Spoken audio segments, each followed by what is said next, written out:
Company হাউসে দেখা যাচ্ছে বিভিন্ন কোম্পানি ওনার নামে যে খোলা হয়েছে ওখানে ন্যাশনাল অ্যাক্টিভিটিস রাখা হয়েছে। তারেক রহমান সব ক্লারিফাই করবেন এবং ক্লারিফাই করা দরকার। আমরা অতি সম্প্রতি কিছু বিতর্ক শুনলাম যে জনাব তারেক রহমান সাহেব ওনার নির্বাচনী হলফনামায় ওনার যে ডুয়াল সিটিজেনশিপ সেই জায়গাতে উনি কোনো কমেন্টস করেননি এবং কোনো কনফার্মেশন দেননি আসলে উনি কোন স্ট্যাটাসে ছিলেন এবং কোন স্ট্যাটাসে আসলেন।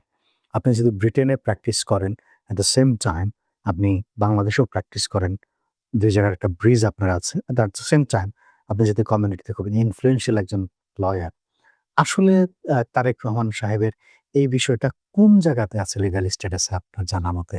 এটা তো আসলে তারেক রহমান সব ক্লারিফাই করবেন এবং ক্লারিফাই করা দরকার এবং এইটার ক্লারিফাই চাওয়া উচিত ছিল রিটার্নিং অফিসার যে ডিসি ছিলেন তার। দেখেন, অনেকের মিসআন্ডারস্ট্যান্ডিং আছে এবং দ্বৈত নাগরিকত্ব নিয়ে ডিসিদের কনসেপ্টও ক্লিয়ার না।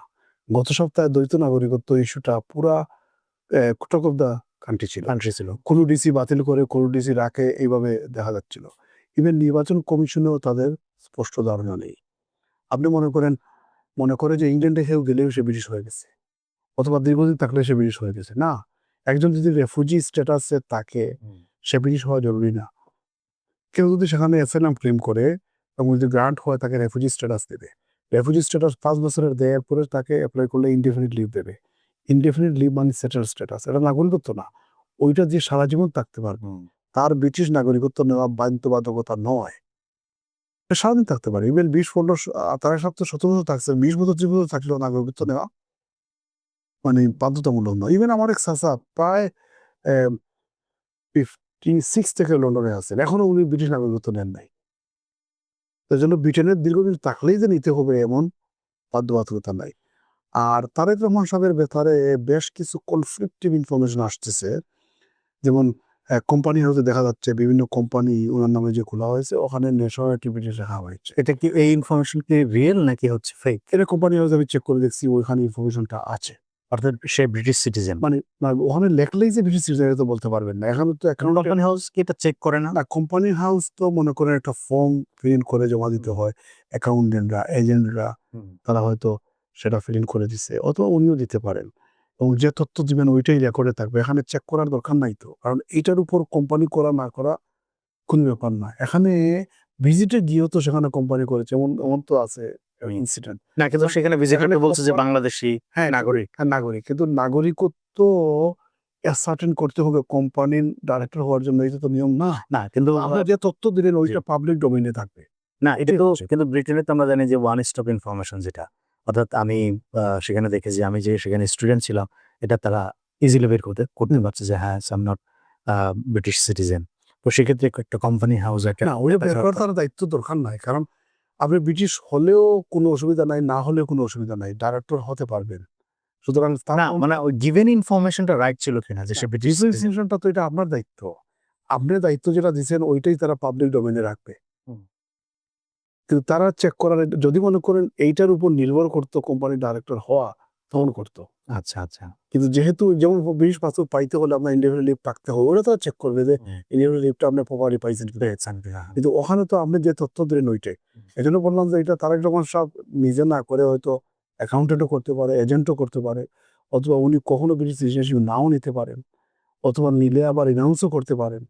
তো ব্যাখ্যাটা তার কাছ থেকে আসবে। তবে এইটা চাওয়া উচিত ছিল ডিসির পক্ষ থেকে, কিন্তু বাংলাদেশের আর্থসামাজিক অবস্থায় ডিসিরা এমন উপরের ব্যক্তিকে প্রশ্ন করার এই সাহস আছে বলে আমি মনে করি না। তো তাহলে এই যে মেরুদণ্ডহীনতা আপনার প্রশাসনের, যে একজন বড় রাজনীতিকবিদকে আমি প্রশ্ন করতে পারবো না, তাহলে এই প্রশাসন নাগরিকের নিরাপত্তা এবং মর্যাদা কিভাবে অক্ষুণ্ণ রাখবে? না, নাই তো। এজন্যই তো আইনের শাসন বা অ্যাকাউন্টেবিলিটি তো আমাদের সমাজে সেভাবে নাই।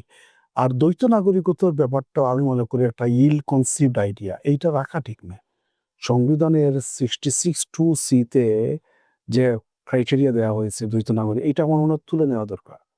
কারণ এই একবিংশ শতাব্দীতে গ্লোবাল ভিলেজে এই ধরনের সিস্টেম রাখা দরকার নেই। আপনি জানেন কানাডার প্রাইম মিনিস্টার 3টা দেশের নাগরিক, কানাডিয়ান, ব্রিটিশ এবং আইরিশ। 3টা দেশের নাগরিকত্ব নিয়ে যদি কানাডার মতো একটা ডেভেলপ কান্ট্রির প্রাইম মিনিস্টার হতে পারে, David Cameron British prime minister, সে আবার আমেরিকান সিটিজেন, এবং Rishi Sunak British prime minister, তার একাধিক সিটিজেন আছে। তারা যদি হতে পারে, তাহলে বাংলাদেশের মতো জায়গায় এটা রাখাটা কি দরকার?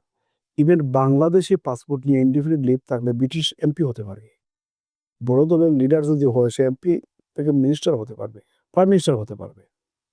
তো সেটা যদি হয় তাহলে এখানে বাংলাদেশে এই বুড়োকে রাখার দরকারটা কি? বাংলাদেশে আপনি হাইকোর্টের বিচারপতি হতে পারবেন, কোনো বাধা নেই। সুপ্রিম কোর্টে অ্যাপিলেট বিভাগের বিচারপতি হতে পারে, বাধা নেই। প্রধান বিচারপতি হতে পারে, বাধা নেই। মেয়র হতে পারবেন, প্রতিমন্ত্রী মন্ত্রী মর্যাদায়, বাধা নেই। পৌরসভার মেয়র হতে পারবেন, এরপরে উপজেলা চেয়ারম্যান হতে পারবেন, বাধা নেই। এমপি দরকারটা কি? অথচ ওয়ারেন্ট অফ প্রেসিডেন্ট অনুযায়ী প্রধান বিচারপতির স্থান হচ্ছে তৃতীয়, রাষ্ট্রের তৃতীয় গুরুত্বপূর্ণ ব্যক্তি, দ্বৈত নাগরিক হতে পারে। অতীতে দ্বৈত নাগরিক প্রধান বিচারপতি ছিল, ভাগ করেছেন দীর্ঘদিন। সুপ্রিম কোর্টের বিচারপতি ছিল, সুপ্রিম কোর্টের আপিল বিভাগের বিচারপতির মান হচ্ছে 8, ওয়ারেন্ট অফ রাষ্ট্রাচার, ওয়ারেন্ট অফ যে রাষ্ট্রের যে এবং হাইকোর্টের বিচারপতির মান হচ্ছে 9, আর এমপিদের হচ্ছে 12। তো তা সে হতে পারবে না, কিন্তু সেখানে হচ্ছে। আপনি মন্ত্রীর মর্যাদায় উপদেষ্টা নিচ্ছে, সে দ্বৈত নাগরিক হলে অসুবিধা নাই। বর্তমান সরকারে একাধিক উপদেষ্টা আছে দ্বৈত নাগরিক, পতিত সরকারের একাধিক উপদেষ্টা ছিলেন দ্বৈত নাগরিক, ওয়ান সময় সরকার প্রধান সহ বেশ কয়েকজন উপদেষ্টা ছিলেন দ্বৈত নাগরিক। এবং কেয়ারটেকার গভর্নমেন্টের প্রভিশন যখন বাংলাদেশে ছিল তখন কেয়ারটেকার গভর্নমেন্টের চিফ অ্যাডভাইজার প্রধানমন্ত্রী স্ট্যাটাসে তিনিও হতে পারতেন দ্বৈত নাগরিক। হাইকোর্টের বিচারপতি, আপিল বিভাগের বিচারপতি, প্রধান বিচারপতি রিটায়ার্ড হওয়ার পর যদি তার ভাগ্যে হতে পারত। এবং আমরা দেখি যে চিফ জাস্টিসই ছিলেন সেখানে। তো সেখানে যদি হতে পারে তাইলে এটা কেন হবে?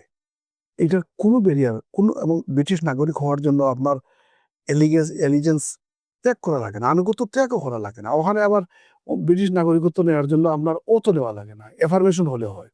এথিস্টটা এফার্মেশন দিচ্ছে না, এবং বোর্ডের নামও নেওয়া লাগে না, কুলির নামও নেওয়া লাগে। এগুলা মানে অনেক সময় আছে দ্বৈত নাগরিক শুনলেই মানুষ মানে একটু কাঁপন সৃষ্টি হয়।